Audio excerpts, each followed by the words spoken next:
찬송가 279장입니다. 찬송가 279장. 인내하신 곳에 주여 내가 비오니 죄인오라 하실 때에 날 부르소서. 주여 주여 내가 비오니 죄인 오라 하실 때에 날 부르소서.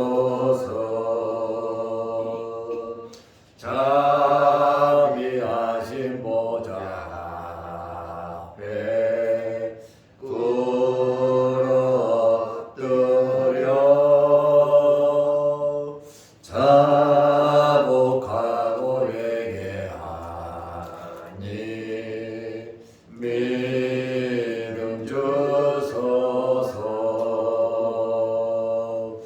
주여 주여 내가 비오니 죄인 오라 하실 때에 날 부르소서. 주의 공로 의지하여 주께 가오니 상한 마음을 고치시고 구원하소서.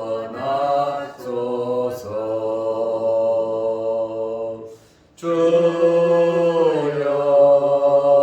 주여 내가 비오니 죄인 오라 하실 때에 날 부르소서. 만복 근원 우리 주여 위로하소서. 우리 주와 같으시니 어디 있을까.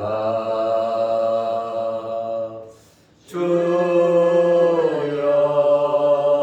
주여 내가 비오니 죄인 오라 하실 때에 날 부르소서.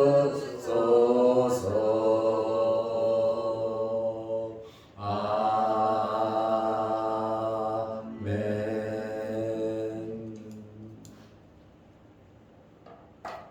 사도신경으로 우리의 신앙을 고백하겠습니다.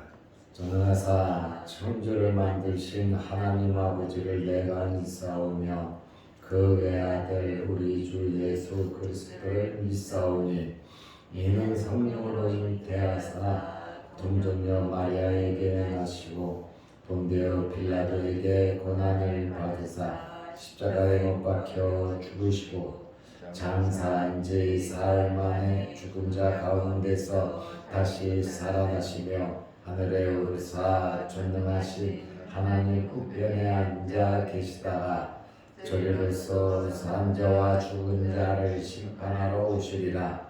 성령을 믿사오며 거룩한 공회와 성도가 서로 교통하는 것과 죄를 사하여 주시는 것과 몸이 다시 사는 것과 영원히 사는 것을 믿사옵나이다. 아멘. 하나님의 말씀 누가복음 2장 6절 7절 말씀입니다. 거기 있을 그때에 해산할 날이 차서 첫 아들을 낳아 강보에 싸서 구유에 뉘었으니 이는 여관에 있을 곳이 없음이러라. 아멘. 요셉과 마리아는 나사렛에서 살고 있었습니다. 나사렛은 갈릴리 나사렛입니다. 그런데 아이를 낳을 때 만삭이 돼서 왜 요셉이 마리아를 데리고 유대 땅 베들레헴으로 갔습니까?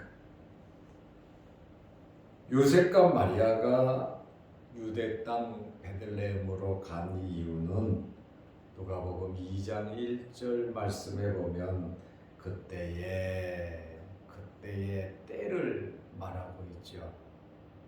마리아가 예수님을 잉태하고 아이가 태어날 때쯤 되었을 때에 로마 황제가 자기가 지배하는 모든 나라에 명령을 내린 겁니다.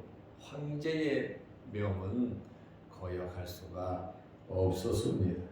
가이사 아구스토가 영을 내려 천하로 다 호적하라 하였으니 로마 사람들은 자기가 거주하는 곳에서 호적을 하면 돼요. 물론 다 돼 있겠지만 로마의 행정 제도는 거주지 중심입니다. 그러나 유대의 이 행정 정리는 태어난 고향 중심으로 되어 있습니다. 우리나라도 옛날에는 거주지에 가서 소리를 다 띄웠어요. 지금은 많이 발전해서 어디서든지 투표도 하고 행정 업무가 집에서도 이루어지지만 옛날에는 모든 중요한 업무는 본적지 고향에서 우리도 옛날에는 이루어졌습니다. 이렇게 요셉과 마리아도 유대 사람이다 보니까 본적지에 가서 호적을 등록하게 되어 있었습니다. 이름과 직업과 재산과 가족과 친척 관계를 호적을 기록을 하게 했습니다. 누가복음 2장 4절에 보면 요셉도 다윗의 집 족속이므로 갈릴리 나사렛 동네에서 유대를 향하여 베들레헴이라 하는 다윗 동네로 2장 4절에 말을 합니다. 요셉도 다윗의 집 족속이다 이렇게 말을 하고 있습니다. 베들레헴은 다윗의 고향입니다. 베들레헴에서 다윗이 어린 시절부터 양떼를 치고 목동으로서 일을 했습니다. 이 나사렛에서 베들레헴까지는 144km 떨어진 먼 길인데 누가복음 2장 5절에 보면 그 약혼한 마리아와 함께 호적하러 올라가니 마리아가 이미 잉태하였더라. 마리아는 안 가도 됩니다. 가장이 가서 남편이 가서 등록을 하면 됩니다. 그런데 만삭이 된 여인을 이끌고 144km를 갔다. 그것은 쉬운 일은 아닙니다. 그러나 환경적인 영향을 볼 때에 마리아를 거기 혼자 둘 수 없는 여러 가지 환경이 있었겠죠. 우리가 모르는 여러 가지 환경이 있었을 겁니다. 그렇다 보니까 요셉이 마리아를 데리고 베들레헴으로 갔고, 마리아도 요셉의 의견에 동의가 된 것이죠. 나는 못 가겠다고, 배가 불러서 임신해서 힘들어서 못 가겠다고 마리아가 끝까지 동의를 안 한다면 갈 수도 없는 상황이 그렇잖아요. 그러나 마리아가 유대 땅 베들레헴으로 갔다라고 하는 것은 그 배후에 하나님의 역사가 있었다는 겁니다.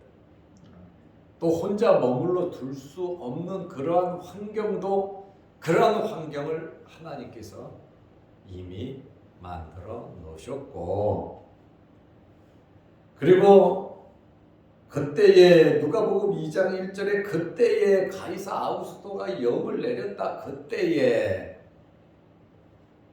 어쩔 수 없이 베들레헴으로 갈 수밖에 없는 그러한 상황이 되었다. 미가 선지자는 미가서 5장 2절에 유대 땅 베들레헴에서 메시아가 태어날 것을 예언했단 말입니다. 그러니 하나님의 말씀은 하나님께서 그대로 이루어 가십니다. 사람이 이루는 것이 아니라 하나님께서 이루신다는 거예요. 하나님께서 그 배후에서, 환경에서 역사하신다고 하는 그러한 말씀입니다. 세상의 모든 일은, 우연히 생기는 일은 하나도 없습니다.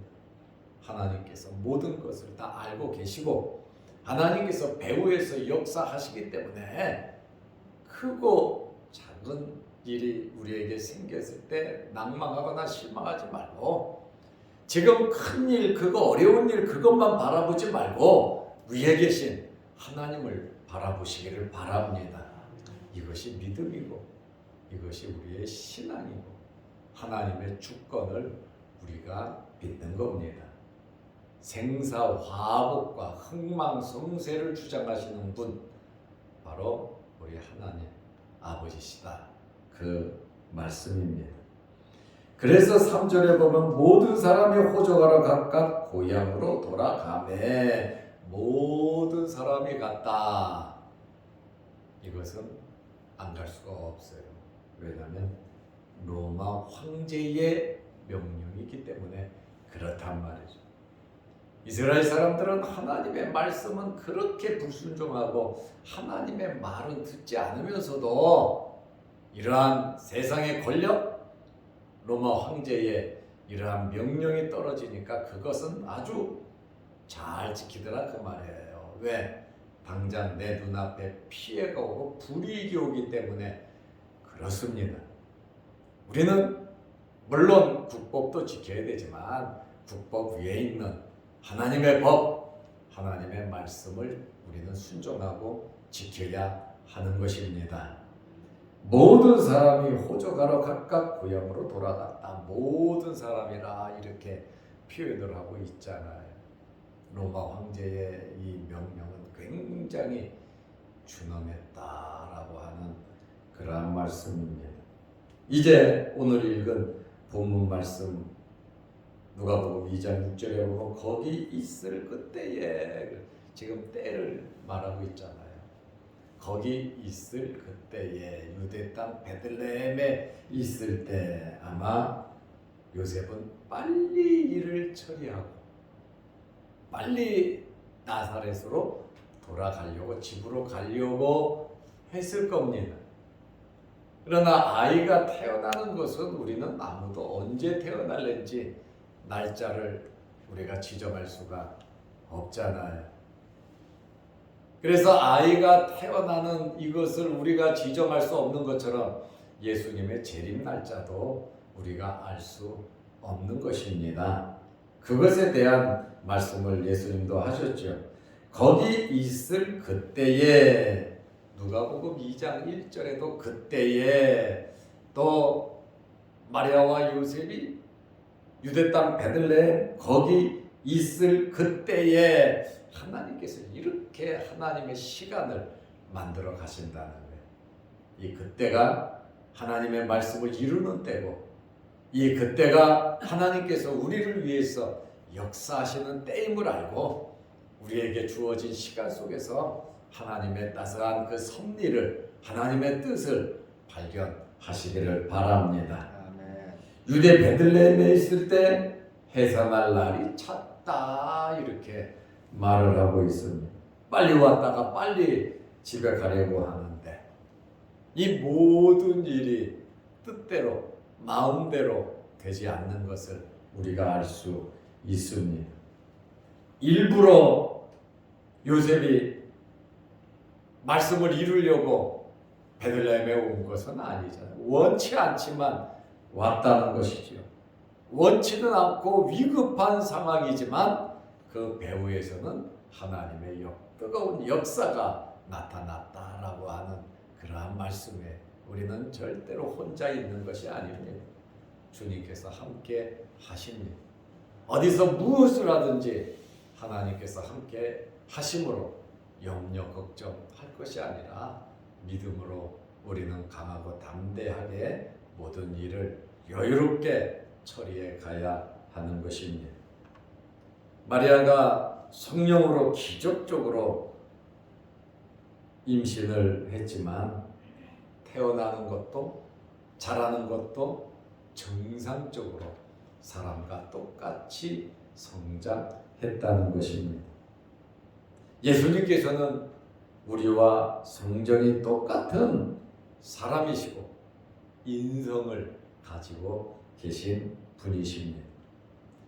예수님께서 신성만 있으셨다면, 사람이 아니시라면 안 먹어도 되실 것이고 피곤하지도 않으셨을 것이고 십자가에 달려도 고통이 없으셨을 것이고, 당연히 신성만 갖고 계셨다면은 뭐 부활하는 거야 그건 일도 아니죠. 쉬운 일이죠. 그런데 여러분, 예수님은 우리와 똑같은 사람이셨습니다. 왜냐하면 사람의 육신을 입지 않고서는 우리의 죄를 대신 짊어지실 수가 없으셨다는 겁니다. 예수님께서 사람이시다라고 하는 것은 나는 인자는 나는 사람이라고 주님은 말씀하셨거든요. 하나님의 아들 신성도 있고 사람의 아들 사람의 나를 예수님께서 스스로도 고민도 하셨고 피곤도 하셨고 인자는 머리 들 곳이 없다고까지 주님은 인성이 갖고 계시고 겟세마네 동산에서 십자가에서 하고자 절규하는 그러한 주님의 모습을 보게 됩니다. 고통스럽지 않았다면 그렇게 안 하셨겠죠. 또 예수님께서 사람이신 것을 우리가 알 수 있는 것은 마귀가 시험을 했잖아요. 하나님을 마귀가 어떻게 시험을 하겠습니까? 예수님께서 인성을 갖고 계시니까 마귀가 시험을 한 겁니다. 왜냐하면 사람으로서 사람의 죄를 위해서 십자가에 달리지 못하게 하기 위해서 마귀가 예수님을 시험했습니다. 공생애를 시작할 때, 예수님께서 태어나셨을 때, 그리고 예수님 공생애를 할 때마다 사탄이 배후에서 예수님을 죽이려고, 그걸로 끝내려고 얼마나 몸부림을 쳤냐, 그 말씀입니다. 히브리서 4장 19절에 보면 우리에게 있는 대제사장은 우리의 연약함을 동정하지 못하실 리가 아니요 모든 일에 우리와 똑같이 시험을 받으실 이루되 우리와 똑같이 시험을 받으셨다. 그러나 죄는 없으시니라. 예수님은 사람이시다. 그 말씀이에요. 예수님은 하나님의 아들로서 신성을 갖고 계신 분이시다. 그 말씀입니다. 누가복음 2장 7절에 보면 첫 아들을 낳아 강보에 싸서 구유에 띄었으니 이는 여관에 있을 곳이 없음이러라. 여관에 있을 곳이 없음이러라. 그러니까 로마 황제의 명령을 철저하게 지켰다는 것을 우리가 알 수 있고, 또 유대 땅 베들레헴 그렇게 큰 지역은 아니고 또 여관도 그리 많지는 않았겠지요. 그리고 집이 없는 걸 보니까 이곳에 친척이 없지는 않을까, 아니면은 갈릴리에서 시골에서 못 살다 보니까 갈릴리 나사렛 사는 사람이 넉넉하지 못했거든요. 그렇다 보니까 이러한 어려운 환경에 처하지 않았을까 하는, 그래도 고향에 왔는데 있을 집이 없다, 아니면 친척들 어른들이 많이 있다 보니까 어쩔 수 없을 수도 있는 여러 가지 환경적인 요인이 있겠죠. 어쨌든 하나님의 아들이신 예수 그리스도께서 육신을 입고 하나님의 영원한 경륜 가운데에 하늘 보좌 버리고 이 땅에 오셨는데 여관도 아니고 집도 아니고 마국간에서 태어나셨다. 구약 성경에 예언된 그대로 모든 일들이 이루어가는 것을 우리는 발견하게 됩니다. 예수님을 가리켜서 첫 아들을 낳아 이렇게 말을 했죠. 마리아가 예수님을 첫 아들로 낳았다. 이 첫 아들이라고 하는 이 표현을 보면 둘째, 셋째가 있다는 말이죠. 개역 성경에는 첫 아들을 뭐로 번역을 했냐면 맏아들이다 이렇게 번역을 했어요. 마리아는 여러 명의 자녀를 낳았습니다. 마리아가 평생 동정녀로 있었다고 하는 것은 비성경적인 이야기예요.